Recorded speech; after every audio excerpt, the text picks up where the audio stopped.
How y'all doing?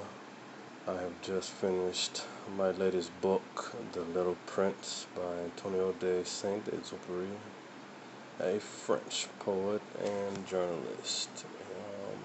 Written many books. I read one other by him.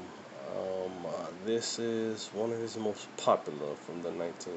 This is definitely a world classic.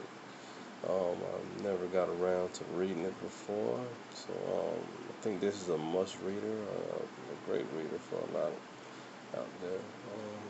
I would definitely prefer that you go read it. I would refer it to anyone, from a child to an adult, anyone over the age of 10. You can understand the words and understand. Well, the more you understand life, I think this book will really open up eyes for you to a young adult, to an actual adult. Actually, I mean, it's a good book. I'm gonna share my review and critique of it with you guys today. This will be my first critique. Read many books. I'm gonna share my first critique with you. Okay, it took me 2 days to read this book. Pretty good. Pretty good. I say the words and weren't that, you know, nice bold highlighted words. Author doesn't use much, just uses strong language and strong grammar. I think mainly for a child of a lesser age could figure the book out. But I'm gonna share with y'all what I wrote. I say as I state in the beginning, I wasn't really sure of what the prince was going. I mean, where he was going and what he was doing in most of the book. I know he was going from planet to planet, but I think I was reading it and with such excitement that I was kind of comparing him as an astronaut in the actual action, just like person going from planet to planet. It never stated how he was getting from planet to planet, but so I guess it's more, yeah, use your imagination and what was going on in the book. But like I said, by the end of it, yeah, like I said, I could say, the way he was going, and it was kind of comparing how if you were person traveling the stars, how if you were traveling from planet to planet, that would be finding something new and exciting on each planet. I said a combination of folklore and mythology. While he was addressing the issues of actual life, somewhat was an age-defining detail. I say that the way that he compared the planets and the way that the planets sounded more included in the mythology that we today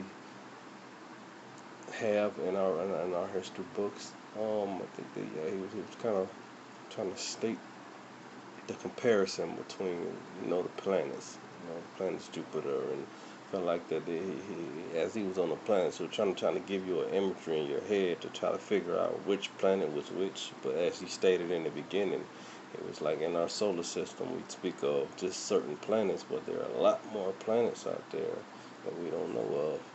And I think that he was addressing that the planet that he was from, it wouldn't be a planet that we would be able to see as in the planets will have numbers. The planets will have something different in the names that we give our planets that we know about.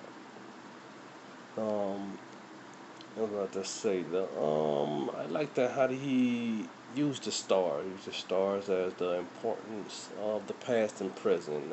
Seeing that they were like windows, or they were like the lights to the earth, or lights to the planets, to the universe. I mean, as in like they were eyes to like something shining down upon you, as we like to think of.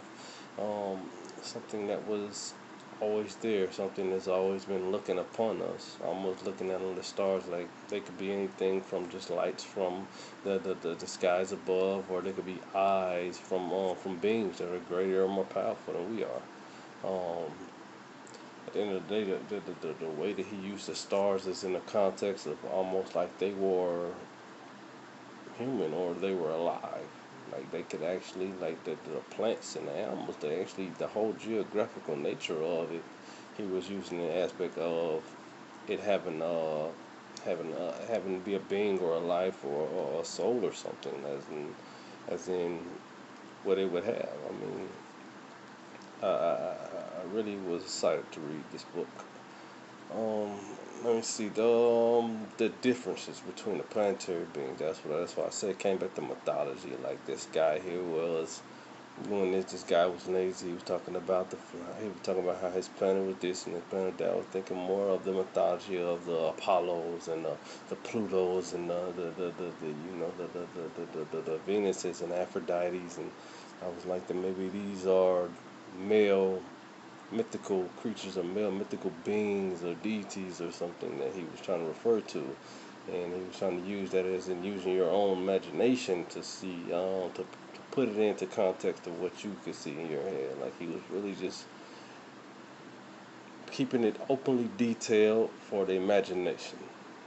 You could really come up to any kind of conclusion on it as you wanted. He didn't really base it on nothing. I mean, I also stated in how it's almost closely to how you would say a religious basis, but not actually. Just the fact that it was snake and serpent, and as in the biblical story of the serpent being that of the devil or that of something not you. You kind of had the aspect, oh, he's meeting a snake, he's talking to a snake, but in the religious words, they say the snake is the serpent and the serpent is the devil, and yeah, so I was like, okay, maybe he is.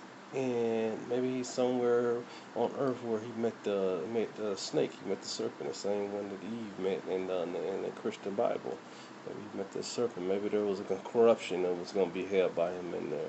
And then he started talking about he started talking about the well, and I started thinking about, okay, what's the well? It's the water, the water of life. And then he started talking about how he would be next to him, and he would rain on him, and he would always be there.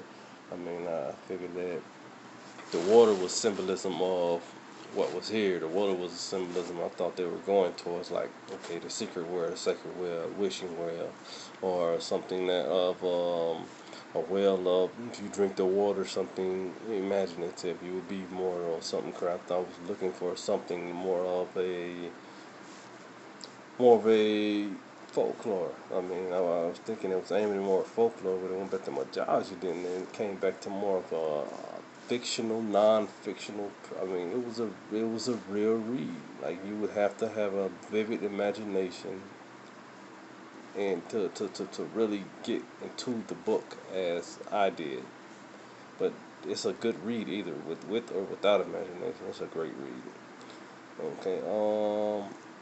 What else? Yeah, like I say, I give it a 9.4. I've read a lot of books. It's one of the great reads. I'm gonna say I gave it a 9.4. I gave RL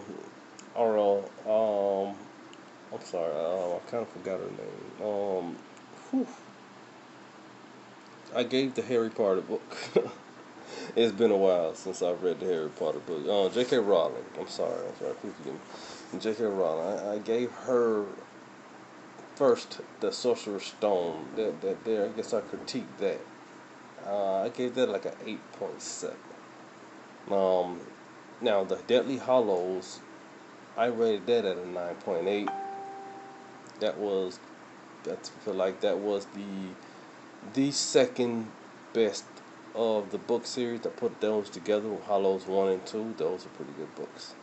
Those are compared to. I'm just comparing this to those because it was just as good of a read. Those books were some of the best books out there compared to Lord of the Rings and the Hobbits. I'm gonna say out of the hundreds of books I have, this is probably the fourth best book I've read that I have in my library. I would say it's a very good read. Say 9 out of 10. 9.4 out of 10 to be exact. 9 out of 10 stars. I would definitely prefer it. I want to thank the author. I want to thank the publishers of this book for leaving me capable of reading it. This is my first ever critique of the book. and it was a beautiful read. I want to thank y'all for stopping and listening. And until my next review, this is Amir. I'm out.